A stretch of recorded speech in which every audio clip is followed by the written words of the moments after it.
என்னைக்காவது யோசிச்சு பார்த்துருக்கோமா? வெளியில இருந்து வர்றவங்க நம்ம இனம், அவங்க நம்ம தோழர் அப்படின்றோம். அப்ப இந்த மண்ணுக்காக போராடிய ஒரு திருப்பூர் குமரனை எத்தனை பேர் பிள்ளைகளுக்கு சொல்லி கொடுத்துருக்கிறோம்?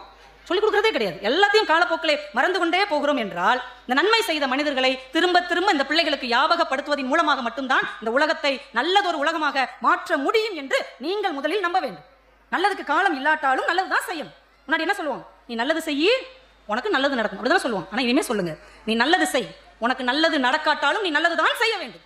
அதுதான் அறம், அதுதான் தர்மம், அதுதான் நேர்மையின் பக்கத்தில் இருப்பது, அதுதான் உண்மைக்கு பக்கத்தில் வாழ்வது. அப்படி கத்து கொடுங்க. உனக்கு ஒண்ணு செஞ்சா நீ திருப்பி செய்.